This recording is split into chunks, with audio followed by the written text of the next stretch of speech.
नमस्कार दोस्तों, मैं हूं मनोज कुमार। आप देख रहे हैं रोजगार समाचार। आज की इस वीडियो में हम लेकर आए हैं आईडीबीआई बैंक के द्वारा जूनियर असिस्टेंट मैनेजर और एएओ यानी एग्रीकल्चर एसेट्स ऑफिसर रिक्रूटमेंट 2024 के लिए नोटिफिकेशन जारी कर दिया गया है। टोटल पदों की संख्या 600 है। पदों से संबंधित संपूर्ण जानकारी इस वीडियो में आपको उपलब्ध कराएंगे, इसलिए वीडियो को शुरू से अंत तक जरूर देखें। साथ ही वीडियो को एक लाइक कर दें, अपने दोस्तों में शेयर कर दें। चैनल पर पहली बार आए हैं, चैनल को सब्सक्राइब कर लें लेटेस्ट रोजगार समाचार डेली हिंदी में जानने के लिए। साथ ही बेल आइकन को दबाना ना भूलें। आओ शुरुआत करें नए कल की। तो दोस्तों, हम आ चुके हैं आईडीबीआई बैंक की वेबसाइट पर। यहाँ आप देखेंगे recruitment of junior assistant manager JAM grade O 2025-26 के लिए एडवर्टाइजमेंट का लिंक दिया गया है, जिसे यहाँ हमने डाउनलोड किया हुआ है। आईडीबीआई बैंक, ये यहाँ आप देखेंगे एडवर्टाइजमेंट है। Advertisement number 10/2024-25 recruitment junior assistant manager JAM grade O. Online mode में आवेदन मांगे जा रहे हैं भारतीय नागरिक, महिला पुरुष दोनों से। Junior assistant manager JAM grade O के लिए यहाँ आप स्टेट वाइज और कैटेगरी वाइज पदों की संख्या देख सकते हैं। यहाँ हम केवल स्टेट वाइज पदों की कुल संख्या बता रहे हैं। अहमदाबाद में कुल 70 पद हैं, बेंगलुरु में 65 पद हैं, चंडीगढ़ में 50 पद हैं, चेन्नई में 50 हैं, कोच्चि में 30 हैं, मुंबई में 125 पद हैं, नागपुर में 50 और पुणे में 60 पद हैं असिस्टेंट जनरल मैनेजर के। जबकि एग्रीकल्चर एसेट ऑफिसर एएओ के पैन इंडिया के अंतर्गत कुल 100 पद हैं, जिनमें से 40 पद हैं अनरिजर्व कैंडिडेट के, 15 पद एससी के, 9 पद एसटी के और 26 पद ओबीसी के और 10 पद हैं ईडब्ल्यूएस वर्ग के कैंडिडेट के लिए। तो इन दोनों पदों के लिए केवल ऑनलाइन मोड में ही आप आवेदन कर सकते हैं। अगर कैंडिडेट ग्रेड ओ जर्नलिस्ट कैटेगरी के पदों के लिए आवेदन यानी जैम के लिए आवेदन करना चाहता है, तो किसी एक स्टेट के लिए ही या एक जोन के लिए ही वह आवेदन कर सकता है। एक से अधिक जोन के लिए आवेदन करने पर कैंडिडेट्स के जो एप्लीकेशन फॉर्म हैं उनको रिजेक्ट किया जा सकता है। साथ ही कैंडिडेट को जिस जोन के लिए या जिस स्टेट के लिए वो आवेदन करना चाहते हैं उस स्टेट का डोमिसाइल भी आपको लगाना होगा। साथ ही सेलेक्टेड कैंडिडेट को भारत में कहीं भी पोस्टिंग दी जा सकती है। अगर कोई कैंडिडेट एक से ज़्यादा एप्लीकेशन फॉर्म सबमिट कर देता है तो केवल एक ही किसी वैलिड एप्लीकेशन फॉर्म को वैलिड माना जाएगा। पदों से संबंधित महत्वपूर्ण डेट्स हैं। Cut off date, eligibility criteria, age limit, educational qualification से संबंधित 1 अक्टूबर 2024 है। एडवर्टाइजमेंट डेट यहाँ 20 नवंबर को जारी किया गया है। ऑनलाइन रजिस्ट्रेशन शुरू हो चुके हैं या उनमें मॉडिफाई किया जा सकता है, एडिट किया जा सकता है और फीस पेमेंट की जा सकती है या इंटीमेशन चार्जेस पेमेंट की जा सकती है ऑनलाइन मोड में 21 नवंबर से लेकर 30 नवंबर 2024 तक। टेंटेटिव ऑनलाइन मोड में जो कंप्यूटर आधारित टेस्ट होगा वो दिसंबर 2024 और जनवरी 2025 में आयोजित किया जाएगा ऑल ओवर इंडिया में एग्जामिनेशन सेंटर्स के अंतर्गत। एलिजिबिलिटी क्राइटेरिया यहाँ पर 1 अक्टूबर 2024 को आधार मानकर किया जाएगा। एज लिमिट यहाँ मिनिमम 20 साल रखी गई है और अधिकतम 25 साल रखी गई है, यानी कैंडिडेट का जन्म 2 अक्टूबर 1999 के पहले का नहीं होना चाहिए और 1 अक्टूबर 2004 के बाद का नहीं होना चाहिए। इसमें दोनों ही जो तिथियां हैं, डेट्स हैं, वो शामिल होंगी। एजुकेशनल क्वालिफिकेशन, आवेदक ने बैचलर डिग्री किसी भी सब्जेक्ट में किसी भी विश्वविद्यालय से जो कि यूजीसी एआईसीटी रिकॉग्नाइज होना चाहिए। साथ ही यहाँ 4 साल की degree BSc, BTech, BE, agriculture, horticulture, engineering, fisheries science या engineering, animal husbandry, veterinary science, forestry, dairy science technology, food science technology या फिर पिसीकल्चर, एग्रो फॉरेस्ट्री, सीरीकल्चर किसी भी रिकॉग्नाइज यूनिवर्सिटी से संबंधित स्पेशलाइजेशन में होनी चाहिए। ये जो क्वालिफिकेशन है ये ग्रेड ओ एओ के पदों के लिए है और ये पहली क्वालिफिकेशन जर्नलिस्ट यानी असिस्टेंट जनरल मैनेजर के पदों के लिए है। साथ ही जो जर्नलिस्ट के पद हैं, आवेदक ने डिप्लोमा पास किया होना चाहिए। Passing only a diploma course will not be considered as qualification for the criteria। यानी अगर ऐसे कैंडिडेट जिन्होंने केवल डिप्लोमा किया हुआ है उनको एलिजिबल नहीं माना जाएगा। मिनिमम जो पासिंग परसेंटेज है 60% रखे गए हैं जनरल EWS OBC वर्ग के कैंडिडेट को, 55% मार्क्स रखे गए हैं SC ST PWD वर्ग के कैंडिडेट को। तीसरी कंडीशन यहाँ रखी गई है सभी कैंडिडेट्स को प्रोफिशिएंसी होनी चाहिए कंप्यूटर या IT रिलेटेड एस्पेक्ट्स या कंप्यूटर चलाना या वर्क करना उन्हें आना चाहिए।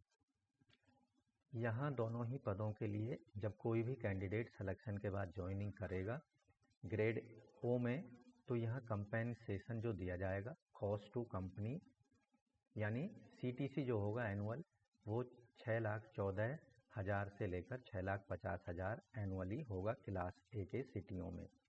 एनुअल इंक्रीमेंट यहाँ पर दिया जाएगा परफॉर्मेंस और एनी अदर पैरामीटर जिसके आधार पर IDBI बैंक निर्धारित करेगा।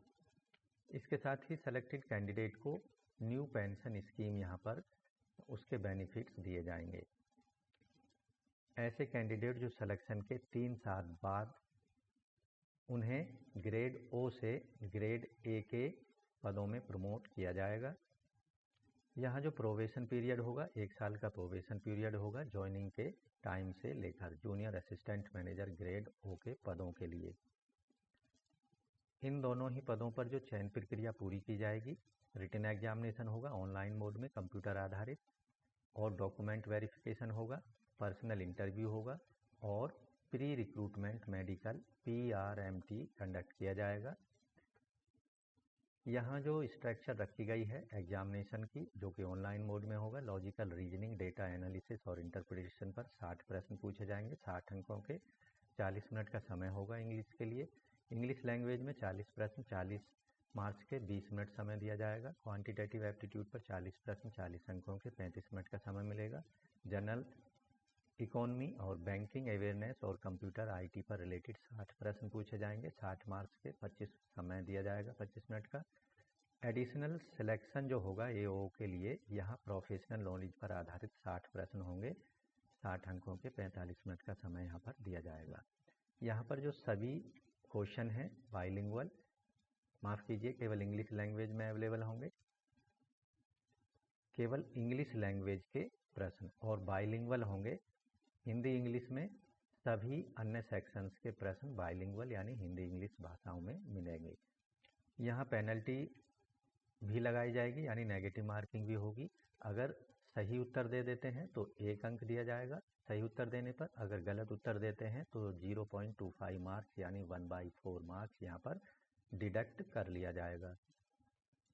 पर्सनल इंटरव्यू के लिए केवल उन्हीं कैंडिडेट को बुलाया जाएगा जो कि रिटन एग्जामिनेशन की मेरिट लिस्ट में जगह बना पाएंगे। उनके लिए zone wise, pan India wise और कैटेगरी वाइज यहाँ पर एक कट ऑफ लिस्ट जारी की जाएगी जिसके आधार पर कैंडिडेट को शॉर्ट लिस्ट किया जाएगा इंटरव्यू के लिए।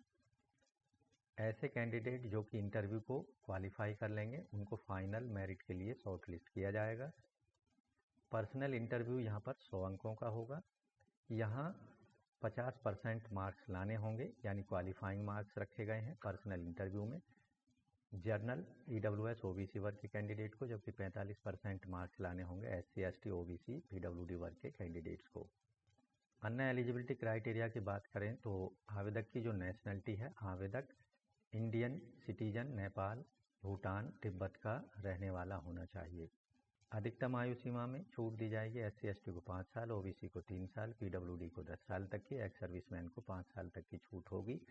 पर्सन जो कि 1984 के दंगों से प्रभावित हैं उनको भी 5 साल तक की छूट यहाँ पर दी जाएगी। यहाँ जो एप्लीकेशन फ़ीस है उसको ऑनलाइन मोड में पेमेंट करना है 21 नवंबर से 30 नवंबर 2024 के बीच में। 250 रुपये SC ST PWD वर्ग के कैंडिडेट को जो कि इंटीमेशन चार्ज हैं, जबकि 1050 रुपये जर्नल EWS OBC वर्ग के कैंडिडेट को पेमेंट करना है। बैंक चार्ज जो हैं वो अलग से कैंडिडेट को ही पेमेंट करने होंगे। फीस का पेमेंट केवल ऑनलाइन मोड में करना है, credit card, debit card, net banking या UPI के माध्यम से। फीस पेमेंट हो जाने पर, सक्सेसफुल पेमेंट होने पर ई रिसिप्ट आपकी जनरेट हो जाएगी। उसका प्रिंट आउट लेकर रख लेना है फ्यूचर रेफरेंसेस के लिए। कोई भी हार्ड कॉपी एप्लीकेशन फॉर्म की दिए गए पते पर नहीं भेजनी है।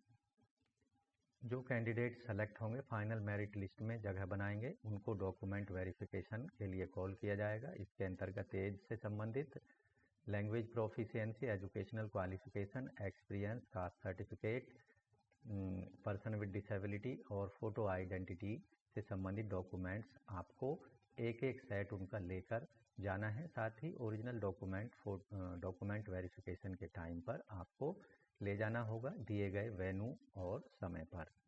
तो दोस्तों, अन्य सभी डिटेल जानकारी के लिए संबंधित एडवर्टाइजमेंट को जरूर पढ़ लेना है ऑनलाइन आवेदन करने से पहले। ऑनलाइन आवेदन करने के लिए आपको जाना होगा बैंक की वेबसाइट पर और यहाँ संबंधित जो एडवर्टाइजमेंट दिया गया है रिक्रूटमेंट जूनियर असिस्टेंट मैनेजर, इस पर आप क्लिक करेंगे यहाँ तो ऑनलाइन का एप्लीकेशन फॉर्म का भी लिंक दिया गया, इस पर आपको क्लिक करना है जिससे आपके सामने कुछ इस तरह का पेज ओपन होगा। Recruitment junior assistant manager grade O 2025-26 and journalist and specialist पदों के लिए यहाँ महत्वपूर्ण डेट्स आपको दी गई हैं, उन्हें आपको ध्यान रखना है।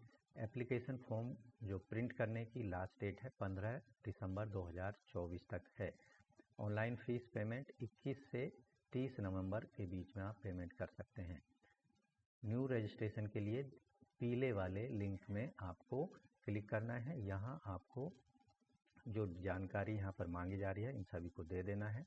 कैंडिडेट का पहला नाम, मिडिल नाम और लास्ट नेम उसे कंफर्म कर देना है। फर्स्ट नेम यहाँ पर दे देना, फुल नेम यहाँ आपका डिस्प्ले होगा। मोबाइल नंबर उसे कंफर्म करना है, ईमेल आईडी उसे कंफर्म करना है, सिक्योरिटी का कैप्चा को डाल देना है और सेव एंड नेक्स्ट पर क्लिक कर देना है। दूसरा स्टेप में फ़ोटो सिग्नेचर अपलोड करना है और तीसरे स्टेप में सारी डिटेल को जो आपने प्रोवाइड कराई है उसे चेक कर लेना है, प्रीव्यू देख लेना है, अपलोड कर देना है डॉक्यूमेंट्स और अन्य जो सर्टिफिकेट आपको अपलोड करने के लिए कहा जा रहा है और उसके बाद फीस पेमेंट कर देनी है। लास्ट के स्टेप में फीस पेमेंट करने पर आपको जो फ़ी रिसिप्ट है उसका प्रिंट निकाल लेना है और एप्लीकेशन फॉर्म का प्रिंट आपको निकाल लेना है फ्यूचर रेफरेंसेस के इस्तेमाल के लिए। तो इस तरह से दोस्तों IDBI बैंक के अंतर्गत जूनियर असिस्टेंट मैनेजर यानी जैम और AAO agriculture assets officer grade O के लिए आप ऑनलाइन मोड में आवेदन कर सकते हैं 30 नवंबर 2024 के बीच। तो दोस्तों, आशा करते हैं पदों से संबंधित जो जानकारी है आपको अच्छे से समझ आ गई होगी। इसी वीडियो को एक लाइक कर दें, अपने दोस्तों में शेयर कर दें। चैनल पर पहली बार आए हैं तो चैनल को सब्सक्राइब जरूर कर लें। अगर इन पदों से संबंधित आप आवश्यक एजुकेशनल क्वालिफिकेशन एज क्राइटेरिया को पूरा करते हैं तो ऑनलाइन मोड में 30 नवंबर तक हर हाल में अपनी एप्लीकेशन फॉर्म को सबमिट जरूर करा दें। तो मिलते हैं एक न्यू जानकारी लिए हुए नए रोजगार समाचार के साथ नई वीडियो में। तब तक के लिए धन्यवाद। आपका दिन शुभ हो।